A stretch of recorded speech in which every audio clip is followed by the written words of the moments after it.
Assalamu alaikum muhterem milletteşler. Siz Tataristan Яңа Гасыр каналында татарлар тапшыруын карыйсыз. Халкыбыз тормышындагы вакыйгалар белән таныштыруыбызны дәвам итәбез. Бүгенге программада Шәхесләр сәхифәсендә танылган галим Искәндәр Гыйләҗев. Мин үземне бәхетле кеше дип саныйм, чөнки яраткан эшем бар, яраткан гаиләм бар. Исән-сау, Аллаһка шөкер. Казанда Җәлил укулары дип исемләнгән халыкара фәнни конференция ачылды. Алман иле, Чехия, Россия төбәкләреннән кунаклар җыелды. Быелгы укулар музей фатирының 35 еллыгына һәм җәлилче язучы Абдулла Алишның тууына 110 ел тулуга багышлана. Уфа районының Миловка авылындагы Иман нуры мәчете оештырган бәйрәм. Балаларга уеннар үткәрәбез. Алар бит күреп үсәләр балалар. Безнең аларга отношениены и киләчәктә дә шулай ук аларның да киләчәге шундый яхшы булыр дип күреп калабыз. Мордовиядә яшәүче милләттәшебез Иганәче Рафик Абдулов. Без риски буламы бизнеста? Булмыйдыр. Кирәк рисковать итәргә язмына. Милләтебез шәхесләре белән таныла.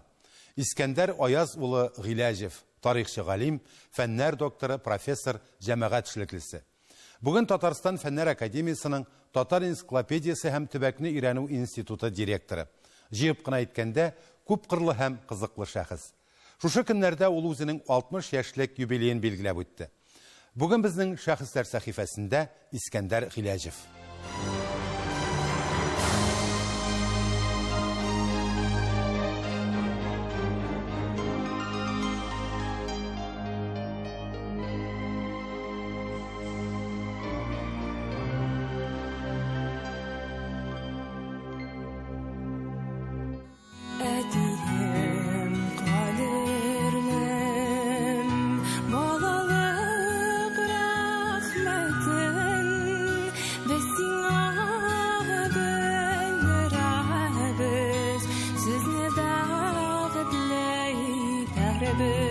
Benim tормышымда әти булды. Безгә әкиятләр укыды ул, без стекларга ятканда, безгә дөнья күрсәтте дөрестән дә, чөнки без сәяхәт иттек бала чактан ук. Менә Германиядә без яшәдек, миңа 9 яшь булганда мәктәпкә җиргән иманда һәм хәтерлим әтием мине мәктәпкә затканын. Ул мин трамвайда барадыр идем, әти велосипедта барадыр идем. Җил давыл чыкканда ул безнең өчен тын гавань. Яңгыр ишеп яуганда ул безне каплаучы кул чатыр. Кормандагы якты юлыбыз, күзгә аккара күренмәгәндә ул безгә гөлле, аллы гөлле пыялабыз безнең өчен. Тайнарлык нык җилгә, гаиләбезнең абруе, иң югары белгече. Минем өчен шәхсән әтием идеаль образ, яратларның идеаль образы.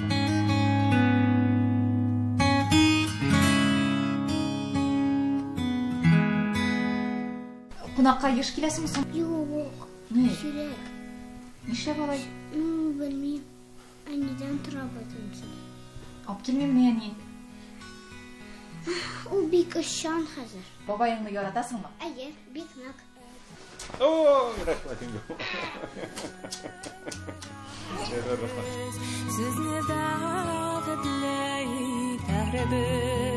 Без Искәндәр белән инде бергә 34 ел яшибез бергә, киләсе елга 35 ел була.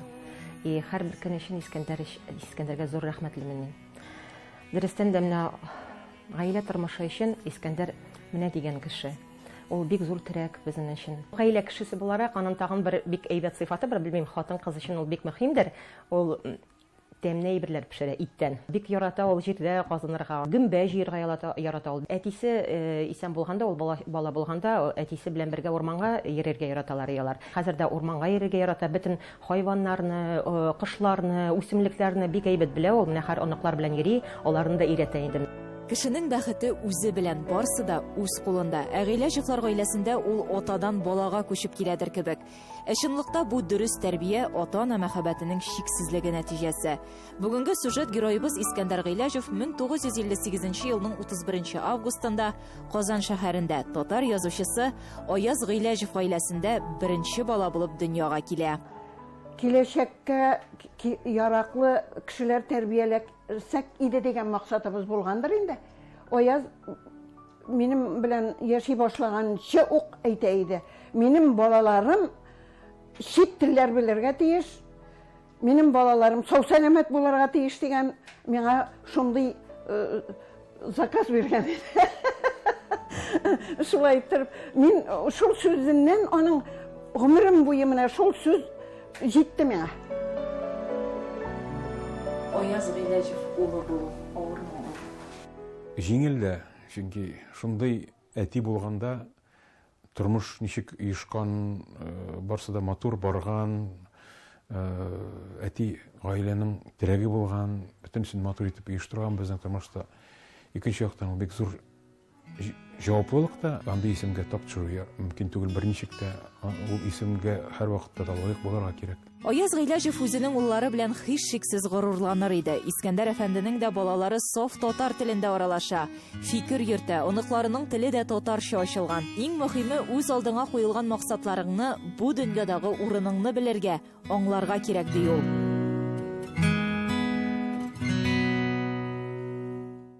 Инде Искәндәр Аяз улының фән дөньясындагы тормышы хакында Казанның 94-нче мәктәбендә урта белем алганнан соң 1979 елда ул Казан дәүләт университетының тарих-филология факультетын тәмамлый.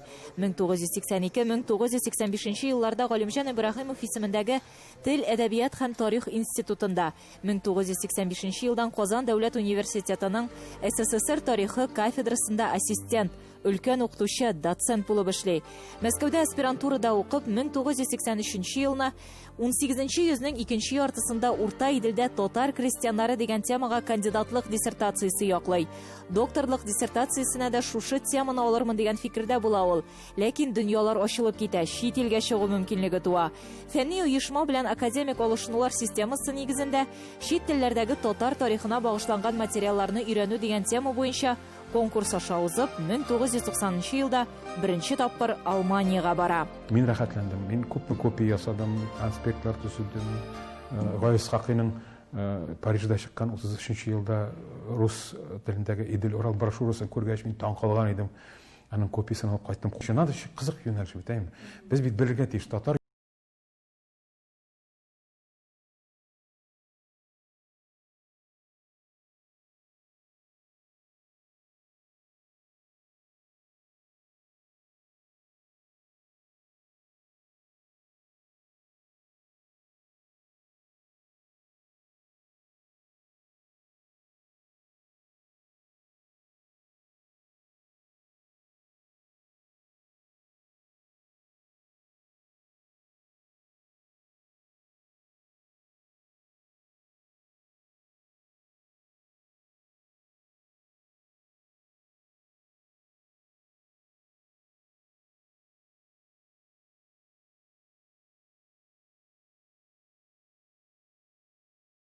ябык. Мин аны киңәйтергә тырыштым. Бигрәк тә безнең тарихчылар һәм филологлар дөньясын киңәйтергә тырышып карадым, барып чыкмады. Икенчесе бу ансы минем колдан килгән булгандыр инде, ләкин ансы да барып чыкмады. Татар теле укыту методикасы чыгышы буенча аерылып тора торган, тел белү дәрәҗәсе белән аерылып тора торган балалар өчен аерым методикаларны булдыру барып чыкмады. Яңадан без шул хәлдә калдык. Консерватизм, элеккерәк ничектер багажга таянып бару һәм элекке методикага ышанып яшәү. Бүген Искәндәр Гыйләҗев Татарстан Фәннәр академиясенең татар энциклопедиясе һәм төбәкне өйрәнү институты директоры. Ширек гасыр тарихы булган оешма бу. Без 3 ел эшлибез Искәндәр Гыйләҗев белән шушы институтта соңгы 3 ел. 3 ел эчендә менә институтны капитальный ремонт ясадык. Җитәкченең аның башында булырга тиеш бүгенге көн ансы үзеннән үзе билгеле инде, күбрәк ул иртәге көн турында уйларга тиеш. Менә безнең җитәкче шушы иртәгәге көн турында уйлап яши. Бу институтның төп эше әлбәттә ул татар энциклопедиясын чыгару һәм инде бүгенге көнгә кадәр 6 томлык рус телендә татар энциклопедиясе, татарская энциклопедия басылып чыкты. Ул әзер. Татар телендәгесе 5 томы басылып чыкты. Хәзерге көндә безнең институт коллективы шушы татар телле басманың 6-нчы томы өстендә эшли. Безнең институт бер басма институты түгел, безнең институт киң һәм шактый катлаулы, җаваплы башка эшләрне дә башкара. Һәм без менә төрле юнәлешләр буенча шундый мәгълүмати басмалар әзерләргә керештек һәм күптәннән бу эшне алып барабыз. Киләчәккә булган планнарына килсәк, Татар электрон энциклопедиясын булдыру. 2018 елда инде аның беренчел варианты чыгачак. Шулай ук планда Татарстан халыклары энциклопедиясын бастыру. ТССРның 100 еллыгына багышланган берничә басма әзерләү. Беләктә көч, йөрәктә дәрт булганда татар халкы милләтебез үсеше өчен эшләргә әле ди ул. Мин иң яраткан сүзләрем җаваплылык һәм профессионализм. Һәм менә мин кешедән дә шуны көтәм һәм шуны таләп тә итәм. Һәм үземә дә шундый шартларга куям. Менә мин мәсәлән шунысы белән горурланам. Менә мин шушы үземнең иҗади эшемдә, фәнни эшемдә баскан һәрбер мәкаләм яки китабым өчен мин беркайчан да йөзем кызармый. Һәм менә бу минем тормыш нәтиҗәм һәм тормыш принцибым. Һәм мин шунысы белән горурланам. Менә шу 60 ел дәвамында мин бу принциплардан тайпылмыйча. Минем бер басмам өчен дә миңа ят түгел. Гүлия Садыйкова, Татарлар, Казан.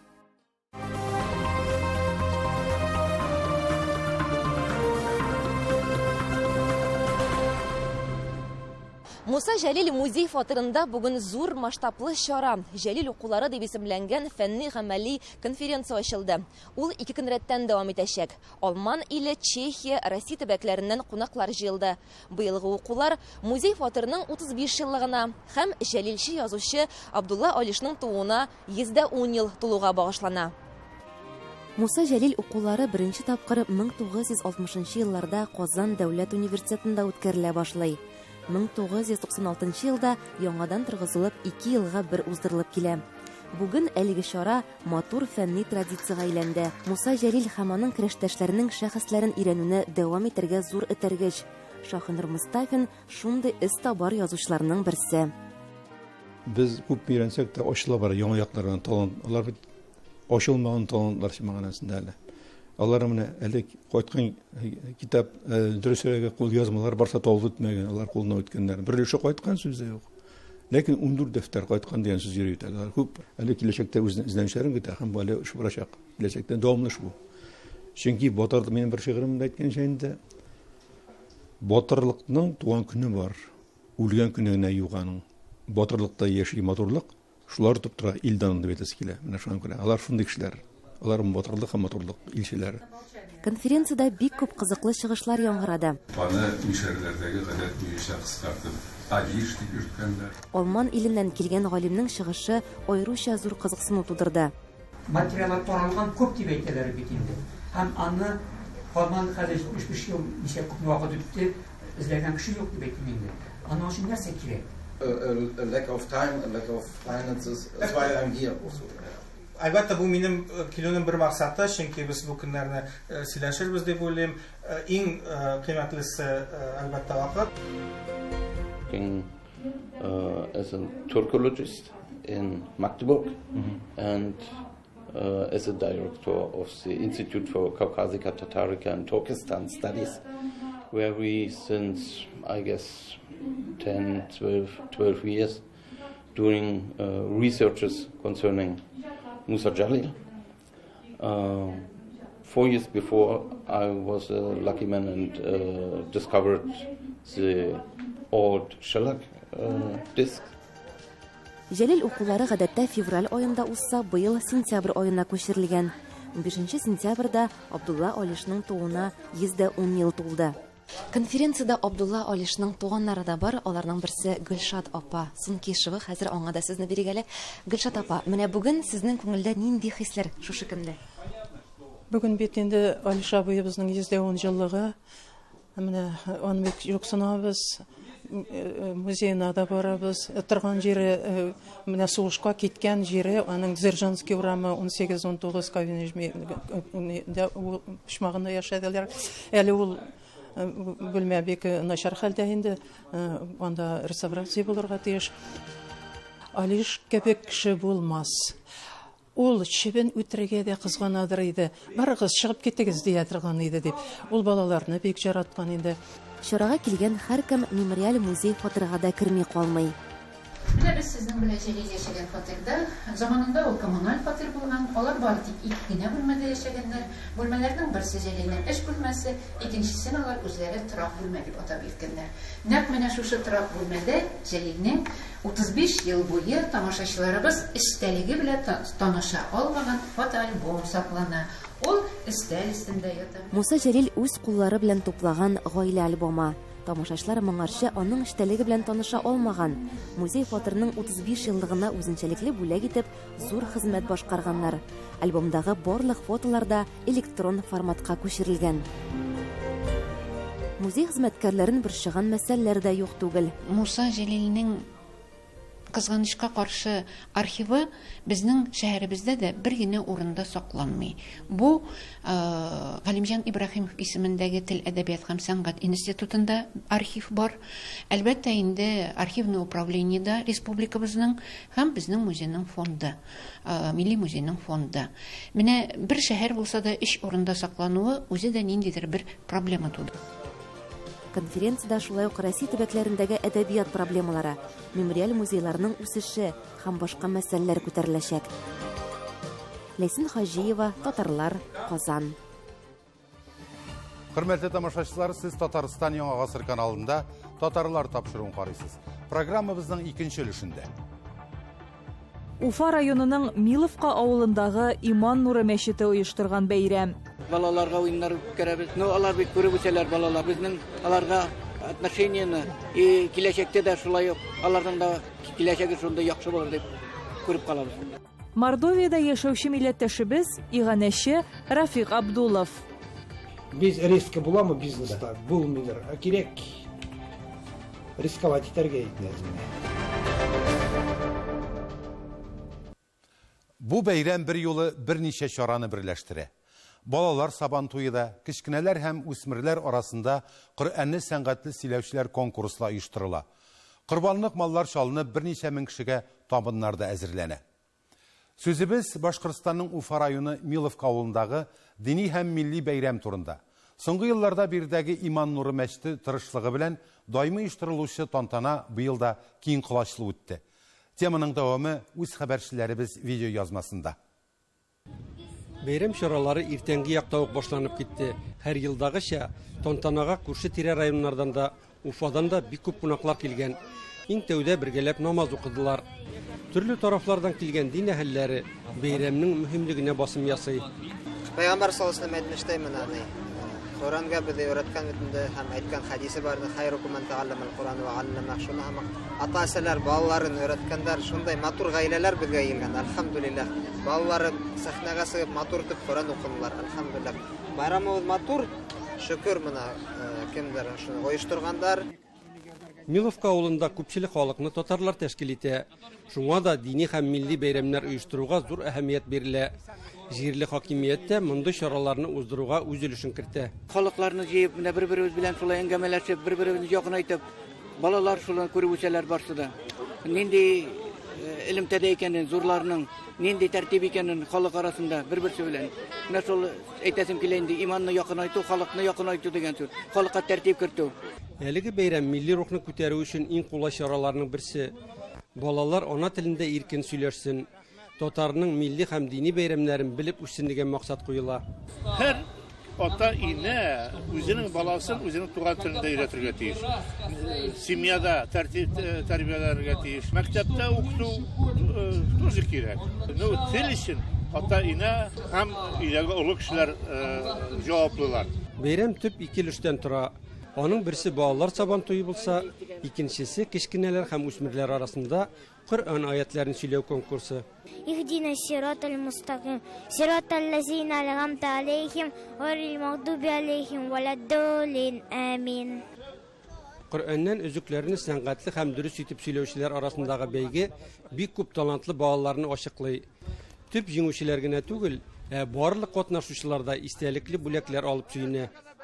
Балалар сабан туйда мавыктыргыч оештырылган, аркан тартышуда, көрәштә көч сынашуда, башка төрле уен ярышлар да малай һәм кызларны үзләренә җәлеп итә. Бәйрәмдә һәр елдагыча Аллаһ ризалыгы өчен курбанлык маллар да чалына. 10 Казанда 3000-нән артык кешегә хуш исле пылау әзерләнә. Милләттәшләребезнең һәм диндә булган кардәшләребезнең ихлас аралашу, танышу, яңа элемтә бәйләнешләр булдыру бәйрәме кичкә кадәр дәвам итте.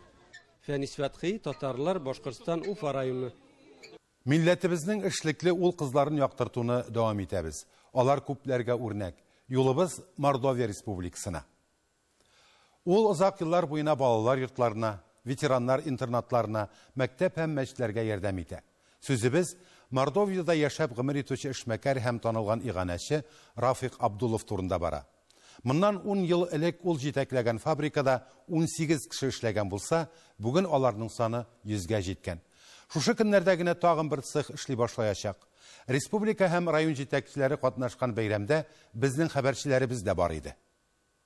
46 мең татар яшәүче Мордовия Республикасының Рамадан районында 2 татар авылы бар. Аның беренчесе республиканың иң зур татар авылы Белозерье һәм икенчесе Алтарый. Район үзәге Рамаданда да берничә мең татар гомер итә. Райондагы байтак милләттәшләребез үз эшләрен оештырып, эшмәкәрлек белән кәсеп итәләр. Шунысы игътибарга лаек. Алар башкалар сыман моннан алып, анда сату белән түгел, җитештерү һәм эшкәртү кебек халык хуҗалыгының мөһим тармакларын үзләштергәннәр. Шундый тәвәккәл һәм тырыш егетләрнең берсе Рафик Абдулов моннан 11 ел элек тавык йомыркаларын тутырыр өчен кәгазь контейнерлар ясау буенча цех ачып җибәргән. Бездә йомыркаман без Мордовия занимает первое место. Россияда.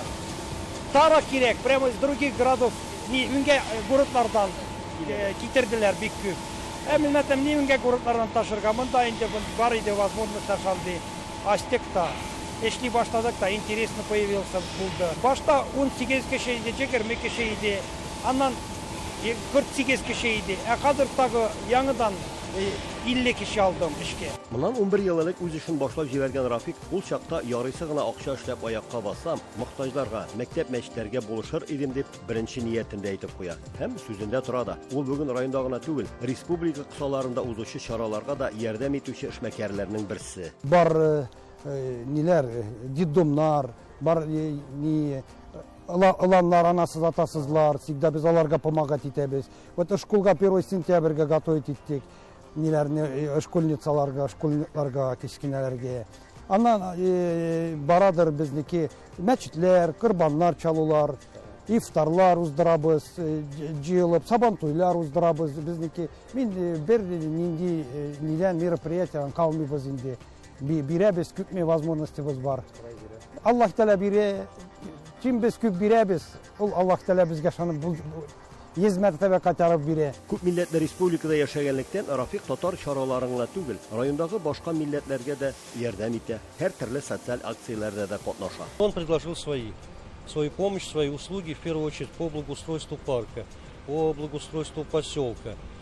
Предложил новые осветительные приборы приобрести, которые были в дальнейшем смонтированы и на комплексе, где у нас, мемориал к 9 мая, и потом около Дом культуры и так далее. Мордовияның данлыклы Белозерье авылындагы 9 балалы гаиләдә үскән Рафик хезмәт арбасына кеше яшьтән үк җигелә. Әти-әниләре Зәйнәп апа белән Али абый бик иртә дөнья куялар. Шуңа күрә әне сеңелләрне тәрбияләү өлкән абый апаларга кала. Шуның өстенә әле ул спортны да якын итә. Рафик бүген көрәш буенча спорт мастеры. Ләкин аңа вакыт аз кала ди ул. Спортман без профессионально занимались, и көрәштек. И көрәшмән генә бит нине тамакны туйдырып булмый, кирәк бизнесман да занимательләргә, или акчада эшләргә, үдә семьяда зур, бездә 9 бала, бер бездә, семья бездә. Әти-әни иртә үлделәр аларны бездә күп калды да, аларны да тоже кирәк иде итәргә, аяк искә бастырырга. Вот и пришлось үземә алырга. Без Кытайда эшләнгән товарларның сыйфаты шамалы дип әйтергә яратсак та, Рафик моның белән килешми. Аннан кайтарылган техника, станоклар инде ничә еллардан бирле бер туктаусыз хезмәт итә. Бүген ачылучы яңа цехка да менә бу техника шуннан алынган. Заводның беренчел чимал саклангыч мәйданчыкларында илебезнең төрле пичмакларыннан китерелгән дистәләгән тонна кәгазь, ягъни макулатура ята. Там берничә минуттан алар инде эшкәртү цехына узачаклар.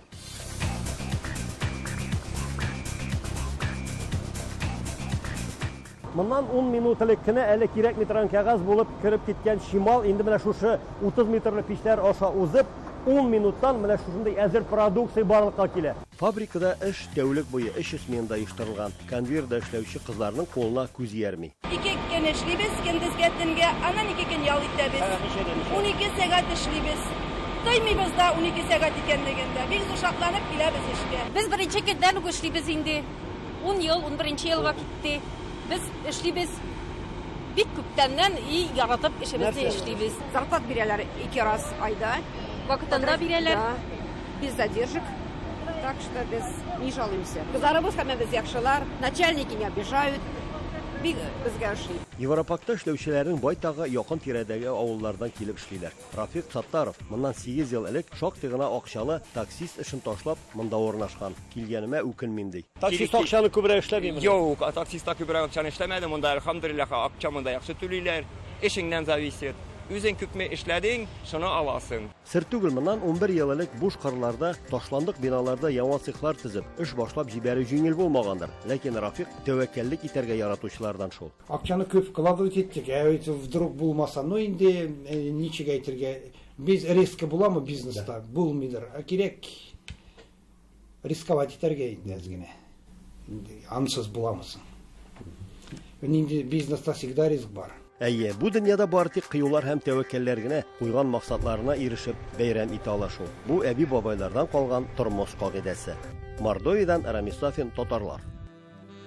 Бүген җиткерәсе хәбәрләребез шулар иде, хөрмәтле тамашачыларыбыз. Без һәр вакытта да сезнең сорау тәкъдимнәрегезне күздә тотып эшләргә тырышабыз. Авырлыкларга бирешмичә яшик. Сау булыгыз.